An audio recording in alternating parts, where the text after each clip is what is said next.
Hello दोस्तों, नमस्कार। IGK free class में स्वागत है आप लोगों का। आज की वीडियो में EHI-04 जो कि है 16वीं से 18वीं शताब्दी के मध्य तक का भारत। देखिए, आज की वीडियो में हम ये प्रश्न पे चर्चा करेंगे जो कि काफ़ी इम्पोर्टेंट है और कई बार आपके एग्जाम में पूछा गया है। जो कि प्रश्न है, भारत में मुगल शासन की स्थापना पर प्रकाश डालिए। भारत में जो है मुगल शासन का स्थापना हुआ था, उस पर प्रकाश डालना है कि मुगल शासन स्थापना से पहले कौन कौन सा युद्ध लड़ा था। दूसरा क्वेश्चन हो सकता है कि आपसे ये भी पूछ लिया जाए कि बाबर के अधीन मुगल शासन की स्थापना के दौरान की राजनीतिक स्थिति का वर्णन कीजिए।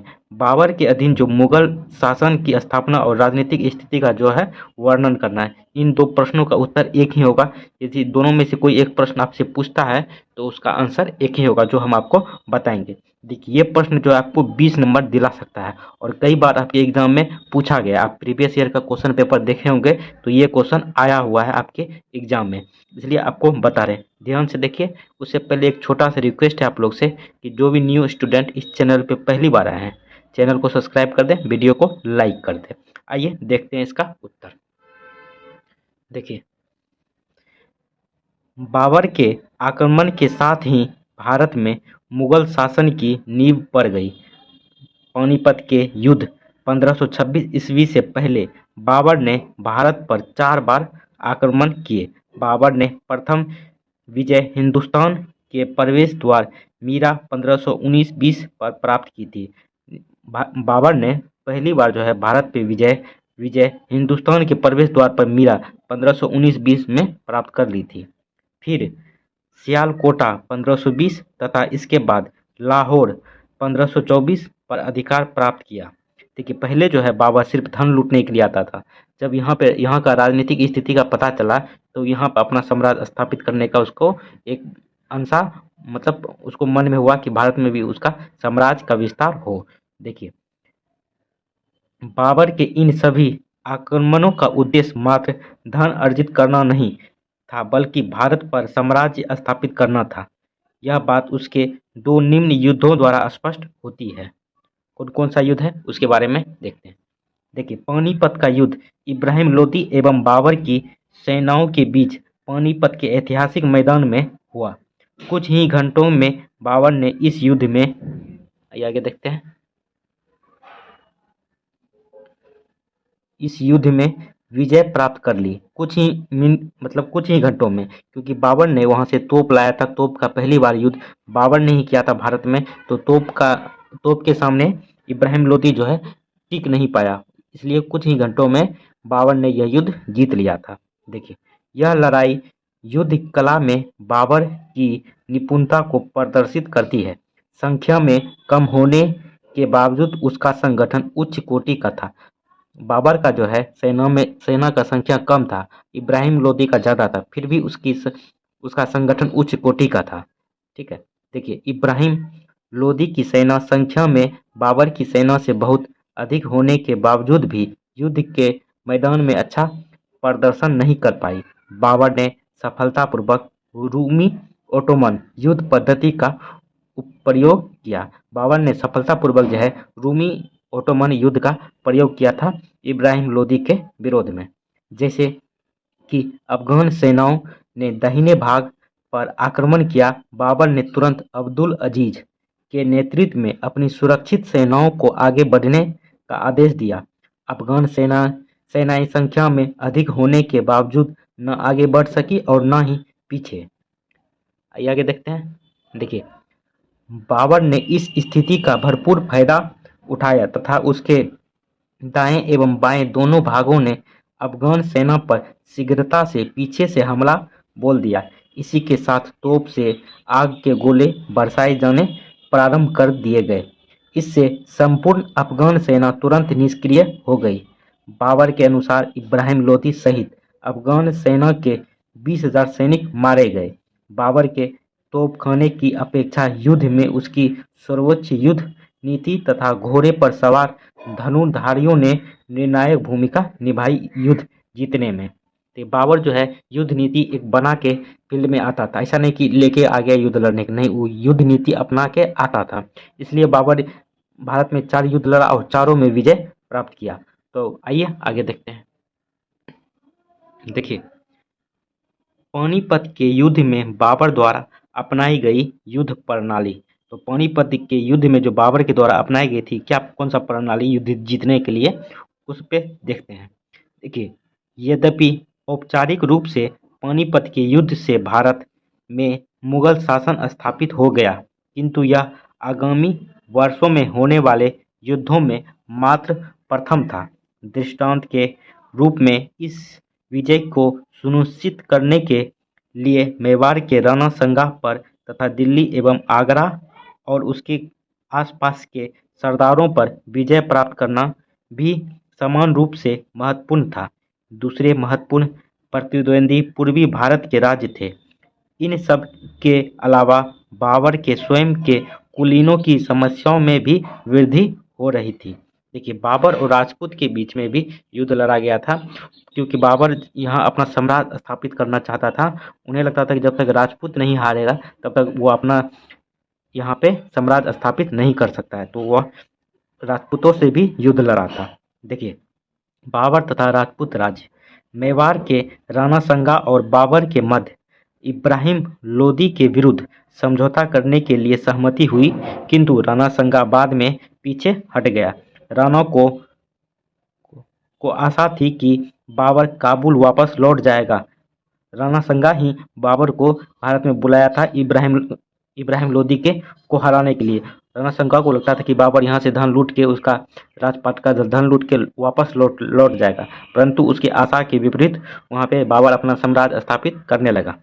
देखिए, और ऐसी स्थिति में उसे संपूर्ण हिंदुस्तान पर नहीं तो कम से कम राजपूतानों पर अपना प्रभुत्व स्थापित करने की पूर्ण स्वतंत्रता प्राप्त हो जाएगी। राणा संगा को लगता था कि इब्राहिम लोदी यदि हार जाता है तो उन्हें संपूर्ण भारत पे राज करने का मौका तो नहीं मिले, मगर राजपूतानों पर अपना प्रभुत्व बना रहेगा।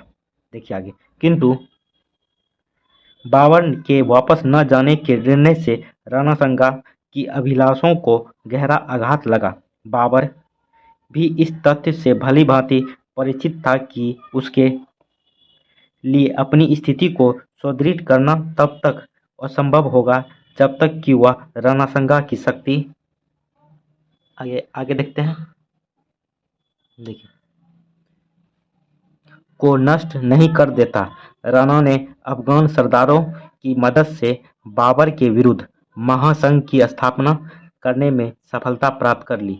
हसन खां मेवाती न केवल राणा संगा के साथ मिला, अपितु उसने महासंघ के निर्माण में महत्वपूर्ण भूमिका भी अदा की। इसी समय 1527 बारिक के हसन खां और हुसैन खां गुर्ग अंदाज भी राणा से जा मिले। हुसैन खां नौहानी ने रापड़ी पर अधिकार कर लिया, वहीं रुस्तम खां ने कोल पर तथा कुतुब खां चंदावर पर अधिकार कर लिया।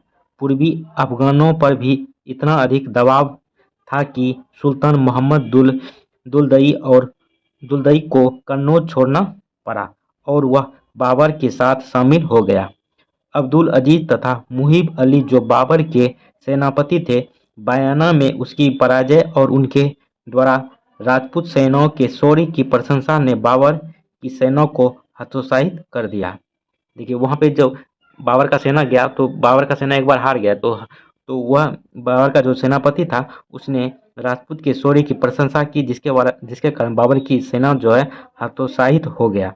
देखिए आगे, सिकरी के समीप खानवा गांव में बाबर ने अपनी स्थिति को घेरेबंदी द्वारा सुदृढ़ किया। यहाँ पर भी उसने अपनी सेनाओं को ओटोमन विधि के आधार पर योजनाबद्ध एवं संगठित किया। इस बार उसने अपनी बाईं और एक तोपगाड़ी की सहायता ली। अग्रिम भाग को सुरक्षित बनाने के लिए इस बार भी लकड़ी की गाड़ियों का प्रयोग किया गया, किंतु इस बार इनको रस्सी के स्थान पर लोहे की जंजीरों से कसकर बांधा गया। इस बार लकड़ी की मजबूत तीपियों का प्रयोग उनको एक दूसरे से रस्सी से बांधकर किया गया। इससे न केवल सुरक्षा एवं तोपों को, ये आगे देखते हैं। देखिए ये क्वेश्चन जो है ना आपको 20 नंबर का आएगा, तो 20 नंबर में आपको 500 शब्दों में लिखना है। तो 500 शब्दों में किस तरह से आप लिख सकते हैं वो बताएंगे, क्योंकि वीडियो थोड़ा सा लंबा हो जाएगा, तो आप लोग इसे स्पीड बढ़ा के भी देख सकते हैं। देखिए, को आराम से रखना संभव हुआ, अपितु उनको पहियों की मदद से सरलता से आगे पीछे भी घुमाया जा सकता है। इस युद्ध कला को उस्ताद मुस्तफ़ा तथा उस्ताद अली के नेतृत्व में पूरा करने में लगभग 20 से 25 दिन लगे। 17 मार्च 1527 ईस्वी में हुई इस लड़ाई में बाबर ने अपने तोपखाने का सफल प्रयोग किया। राणा संगा गंभीर रूप से घायल हो गया और उसके आमेर के पास बासवा ले जाया गया। उसके अन्य सहायकों में महमूद खां लोदी भाग निकला, किंतु हसन खां मेवाती मारा गया। राजपूतों को भारी नुकसान उठाना पड़ा।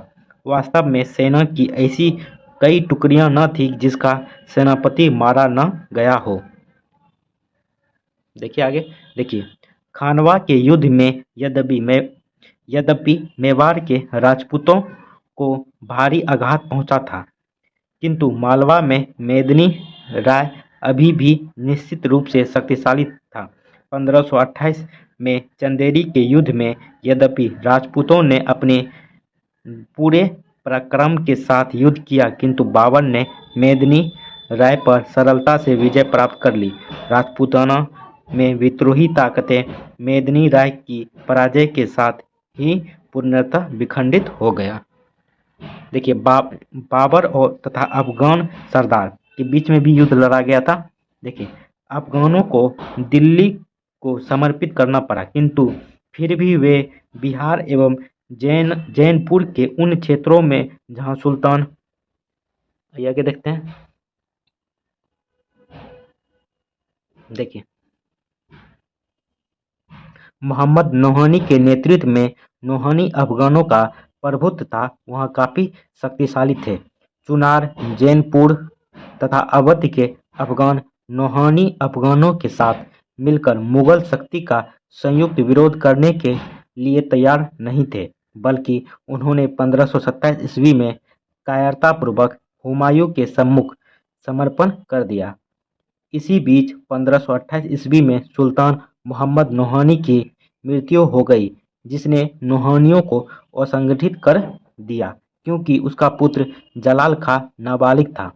परंतु इस खाली स्थान को शीघ्र ही सिकंदर लोदी के पुत्र तथा इब्राहिम के भाई राजकुमार महमूद लोदी के पूर्व में आगमन ने भर दिया।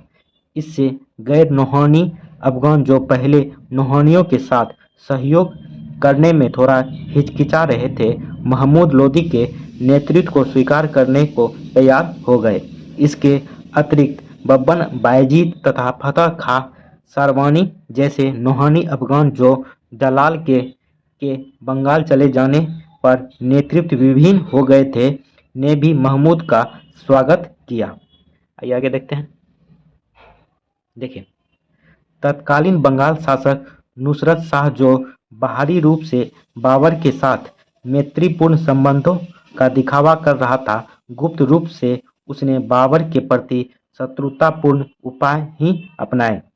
इस घटनाक्रमों की अनदेखी न करते हुए बाबर ने घाघरा नदी के समीप अपनी सेना को इकट्ठा कर नुसरत शाह की सेना को 1529 ईस्वी में पराजित कर दिया।